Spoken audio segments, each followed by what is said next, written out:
We need to take a moment to step back and realize how special Le'Veon Moss has been this season.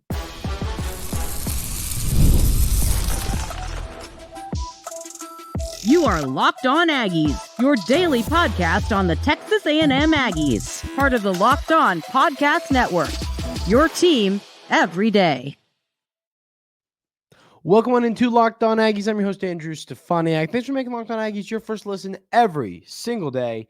Today's episode is brought to you by FanDuel. Place your first $5 bet, and you'll get started with $200 in bonus bets guaranteed. Visit FanDuel.com to get started. Ladies and gentlemen, today we're going to talk a little bit about some players who have overachieved and some players, hey, back half of the season we'd like to see more of. And the first player, when you talk about overachieving, has been Le'Veon Moss. And I'll tell you what, he has had an absolutely special start to the 2024 season. He is well on pace to get over 1,000 yards. I believe he's literally on pace to get exactly right around 1,200 yards because he's at like 600 and something yards. Let's see right now.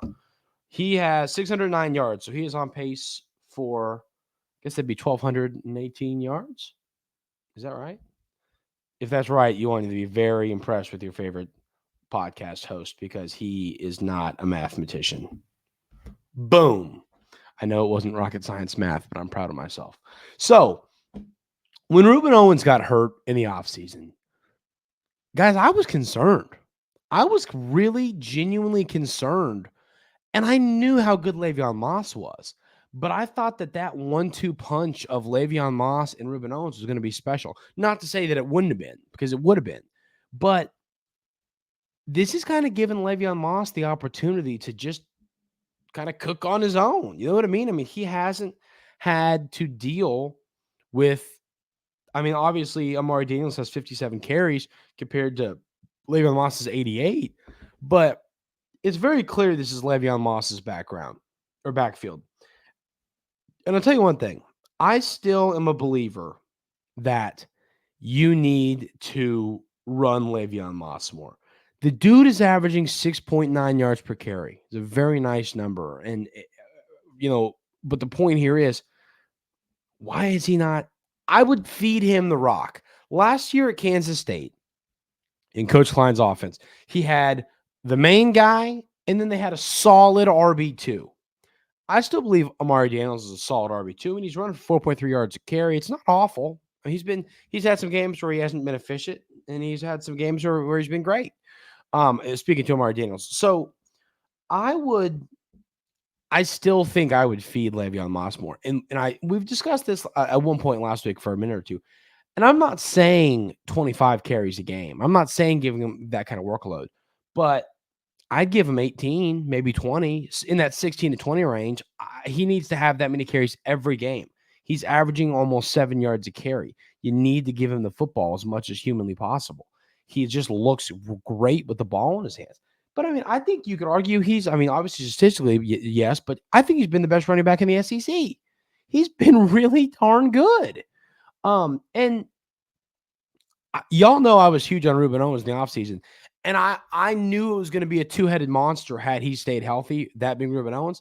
And I leaned 51-49. I was saying I think that this is Le'Veon Moss's, Rueben Owens' backfield. And obviously he goes down with the injury to where it's Le'Veon Moss's backfield. But I'll just tell you this. I think that it would have been Le'Veon Moss's backfield regardless. Now, I think the carries would have been closer to 88 to 57. Right now, which is the difference between Moss and Daniels. I think it'd have been closer had Owens stayed healthy. But Le'Veon Moss has had a special season. He's a big reason why the Aggies are 5-1. So you can't knock what this young man has done on the field so far this season. Been really impressed with him. He's going to have a special season. He's going to be an all-SEC player. You never know. He's got a chance to walk into some All-American type of stuff, especially if he keeps stacking solid games. If he gets over 1,100, 1,200, 1,300 yards, he's got a chance at a really, really special season. And it's already been one for him. So I have been incredibly impressed with Le'Veon Moss and what he's done for this team. And I think he's been the number one overachiever on this team to this point. The next name I have here is Will the Blanket Lee. Will Lee has done a lot well for this team. And the other thing I'll say about Will Lee, and once again, has he been perfect? No, he hasn't been perfect. Yes, he's had some plays he'd like back. There's no question there. But there's something about, and I don't know who did the whole blanket thing. Once again, Coach Elko said, ask the other team's coach, and which is so funny. But that woke up Will Lee. I'll tell you that. And that Weiss, the receiver from Missouri, in that game, that could have gone one of two ways. It could have looked really bad on Weiss, or it could have looked really bad on Will Lee. And I think it ended up looking really bad on Weiss. He wore the blanket in or put it over his shoulders, wore it into the game, whatever. Oh, yeah, you can. And then Will Lee said, okay, let's go. Let's do it. And absolutely shut down everything. Will Lee's a good player. And more than just being a good football player, he's got that mentality. I love that. The whole stuff happens with the blanket, and he's not backing down to anybody. He's not backing down to Justin Jefferson. He's not backing down to Mike Evans. He's not. And he's just a special, special player, and he plays the game in a special way. And I love that. I love that mentality. Maybe you get away with one early. Sure, whatever. Who cares? But I just love the way this young man plays the game of football. He plays the game the right way. He plays the game with a lot of intensity, and he plays the game with I don't care who you are. I know who I am. Line up and let's do it. Kind of, that mentality. Love the way he plays football. Really, really special player. And I think if he's able to dial a few things in, I think he's a guy that can be an NFL player at some point. On the season, Will Lee, the numbers, he's got 22 total tackles. He's got an interception. I've been really happy with the way he has played. Of course, the Kansas State transfer, the junior, I think he's got a bright future ahead of him. So I've been very impressed with the blanket. And once again, when that stuff happens, when the trash talk happens, when here's a blanket, whatever, yada, yada, with Luis, you can do one of two things. You can show up or you can not show up. And Will the Blanket Lee showed up. And I think he is now maybe we need to start doing that. Maybe I'm going to start doing that. I'll start putting a blanket in the opposing receiver's room every game. I'm kidding, obviously.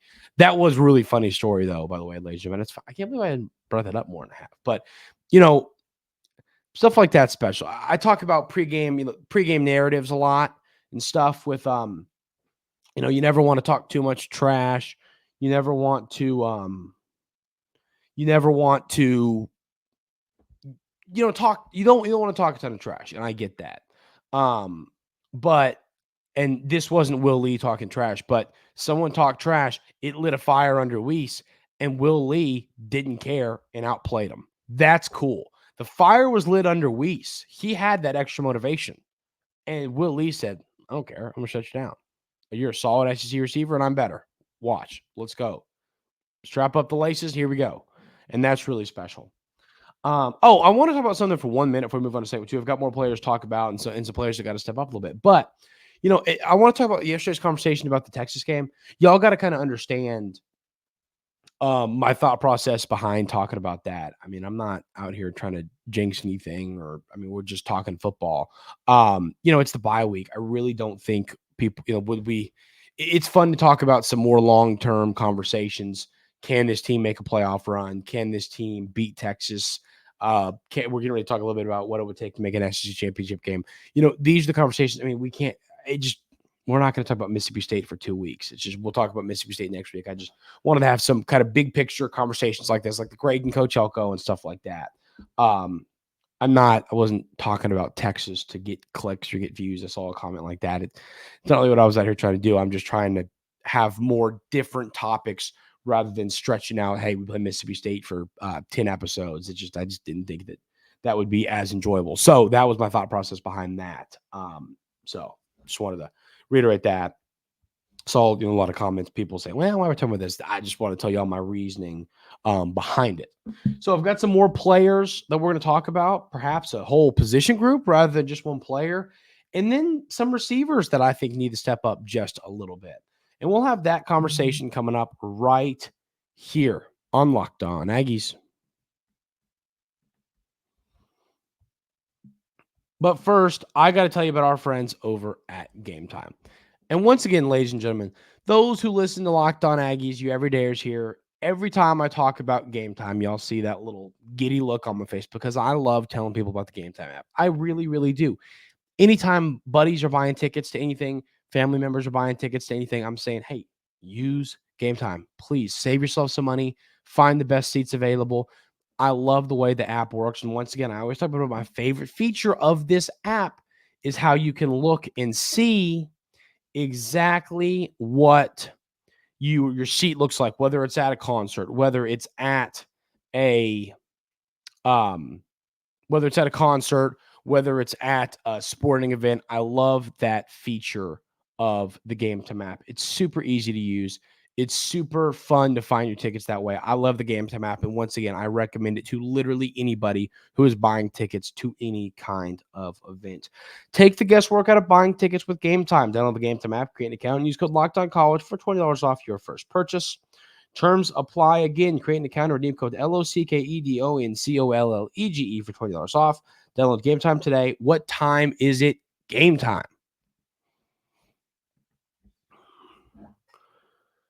So the next person I want to talk about is the offensive line, a group of people, not one person.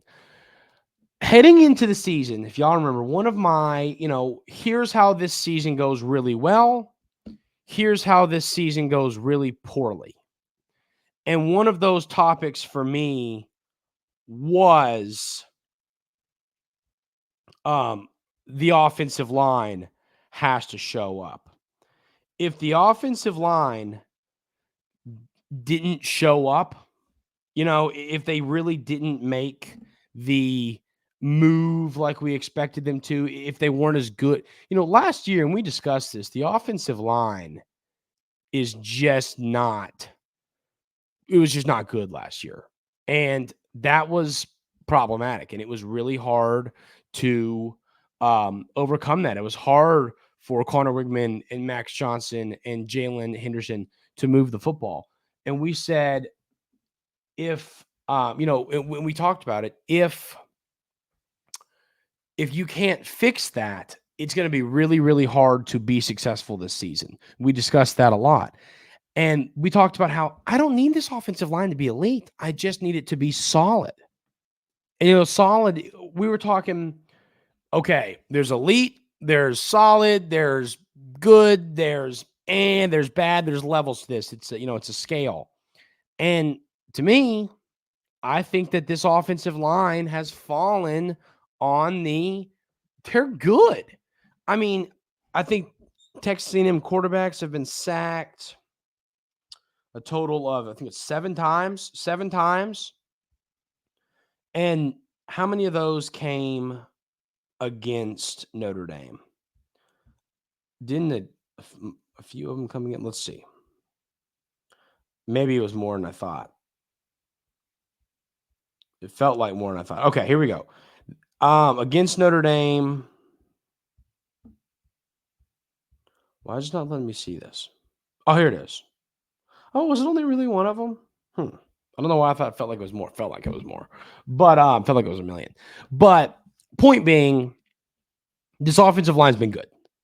And that is what I knew would take this team to the next level. And especially when Marcel Reed was in the game, obviously Connor Wigman's played a little bit more to where he's kind of, now he's not played a ton, but he's played a little bit more to where he can handle the, pressure. And Marcel Reed, this offensive line did a great job helping out Marcel Reed. And I think that was the reason why Marcel Reed was so successful like he was. But you got to tip your cap to this offensive line. And once again, I'm not sitting here saying they've been perfect because I know there's the people that say, well, there was this and this. Yeah, they haven't been perfect. But what we asked them to be, I think they've been a little bit better than that. I said, hey, please, if this offensive line can be solid, can be good to solid, this team's in a really good spot. And I think this offensive line's been really solid. I do. So I have been incredibly happy and impressed with the way that um, this offensive line has showed up for the Aggies so far this season. So that is a position group I'm glad that they have played so well. The next position group or position I have here is Terry Bussey as a wide receiver. And I think he's coming on a little bit strong. Once again, I mean, he had, 70 something yards against, he had a bulk of his yards last week, but he just looks good with the football in his hands. And I was a little scared. We talked a lot, and Coach Elko kind of said this. He's like, hey, remember, Terry Bussey's a freshman. We need to remember that. He's not, he's new to this whole college football thing. And so, in my head, I'm thinking, okay, Terry Bussey's going to be really good. I believe that. I think we all believe that. But could it take him some time to settle in to college football? And that was my concern. And I think he looks settled. I think he looks like a veteran out there. And that's what's exciting to me. So it's not really overachieved based on stats. I mean, he has less than 100 receiving yards. Where I think that I've been really impressed with his game is just how good he looks out there. And I think that, freshmen, sometimes when you get later in the season as a freshman, if you're playing a good amount, you get better and better and better. And we're seeing that with Bussey. And I think that he's going to end up really being a good player at the end of the year for this team, especially if this team's able to make a playoff.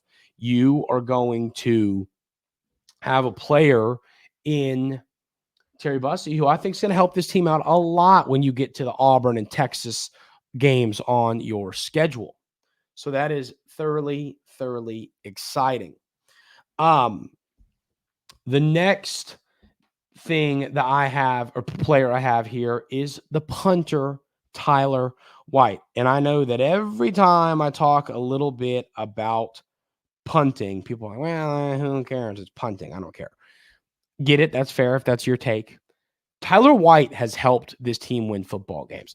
I mean, even the one kick against Missouri where it came late in the first half and it didn't really matter, but I mean, he literally throws a pitching wedge from 150 out and puts it to 3 feet. I mean, he pins him to the 1 yard line. What? He's been special. And last year, punting for Texas A&M, I mean, we were talking about punting in a negative way, and you never want to be doing that. Tyler White has been really darn good for this football team, and that stuff matters. When you have a punter that is able to pin people back all season long, it's really, really, really helpful. And that's what you have in Tyler White. He's been special. He's been a huge help to this football team, and he's going to continue to be that. He'll continue to help Texas A&M win the field position battle. And I'm telling you, he's a huge part of this football team.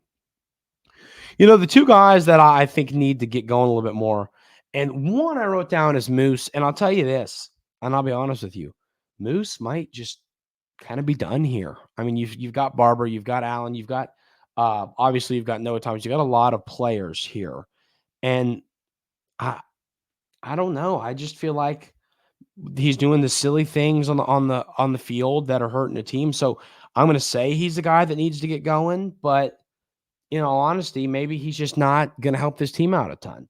And the next guy is Jahdae Walker. He did have a fine game against Missouri, 2 catches of 55 yards, including a huge 40-yard catch where he made an incredible catch. But I expected him to be a little bit, I mean, he's got 131 yards in the year, 11 catches, 1 touchdown. I expected him to be over 200, 250 yards because I don't think I never really thought he was going to be. I thought for a while, I thought he was going to be a guy that get close to 1,000. And then I kind of backed off of that a little bit when I kind of we went to then Noah Thomas. And then is it going to be Cyrus Allen? Is it going to be Noah Thomas? This receiver room has been funky and confusing all offseason. But I thought Jahdae Walker was going to be at a better, more yards than he is at this point in the season. And he's a great player, and you can use him. So I wouldn't be surprised or upset if they started to use him a little bit differently, a little bit more. But hey, once again, the Terry Bussey starting to catch the football could hurt players like Moose and like Jahdae Walker because we know how talented he is. So that'll be interesting. And obviously, Jahdae Walker's more of an outside guy at 6'4", but point still stands because targets matter. So those are two guys. I mean, you'd like to see them just get going a little bit more. But once again, I'd say that's more realistic for Jahdae Walker because I think Moose, I have a feeling he's going to struggle to get on the field a little bit. We're going to talk a little bit about a few quotes from Coach Elko, and we'll have that conversation going up right here on Locked On Aggies. But I want to tell you about our friends over at FanDuel. Hey, NFL fans, you can start the season with a big return on FanDuel, America's #1 sportsbook. So when you get a hunch in the middle of the game, you can check out the latest stats, view live play-by-play, and so much more on the same page where you place your bets. You'll get started with $200 in bonus bets guaranteed when you place your first $5 bet. That's FanDuel.com.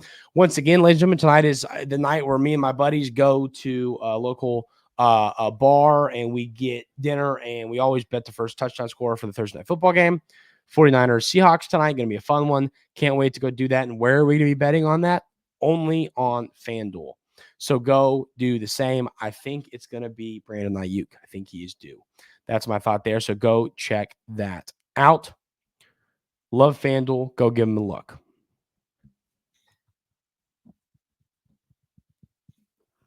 So, got a few quotes here from Coach Elko before we call it a Thursday. With the first being about the quarterback battle, and this is really interesting. He said, this was his take on starting Wigman over Reed. He said, it was a real challenging decision as a staff. It was a real challenging decision as a staff as to what to do last week. And, I believe it. I mean, Marcel Reed, we talked about there were a little bit of accuracy issues, but he hadn't lost. He was winning you football games. And the coaching staff pulls the, trigger on going with Connor Wigman. And look, it ends up being a really, really good decision for this coaching staff because Connor Wigman played out of his mind. Obviously, didn't have much when it came to touchdowns, but the yards and the way he used his legs and picked up third downs, he was just incredible in this football game. So kudos to this coaching staff for making that decision. And I was really impressed with him being able to Coach Elko and his staff being able to make that decision. I love this. He was asked about, some huge games coming up, and he said, I knew Mississippi State was a big game. Mississippi State is A&M's next opponent. Elko also said the importance of playing Texas is not lost on me. So I love that because, once again, Coach Elko is making it very clear we're keeping our team's focus in front of us. And that's why, hey, here at Locked On Aggies, we can look in the future a little bit. We can talk about some other stuff. But this team, no, they can't. They need to be focused on Mississippi State. And Coach Elko, I love that. He says, hey, I know what's coming up. I know this. It's not lost on me. I know what game's coming up, but I'm keeping most of my focus and my team's focus on the next game. And that's important. I love that he's doing that because when you start looking forward as a football team, things go poorly. Coach Elko is making sure his team is not going to do that, which I really, really like. That's going to do it for today's episode of Locked On Aggies. Thank y'all so much for being here every single day. Really appreciate y'all. We're going to do a little mailbag segment on tomorrow's show, Friday's episode of Locked On Aggies. So leave some rest of the season comment or questions in the YouTube comments. DM them to me on Twitter. My Twitter is right there at Andrew Stefaniak. So send those to me, and we will talk about them on the show tomorrow. Hope everyone has a great rest of their Thursday. Bet Brandon Ayuk first touchdown scorer. Potentially thank me later. If it's not him, don't yell at me later. Appreciate y'all. See you tomorrow right here on Locked On Aggies.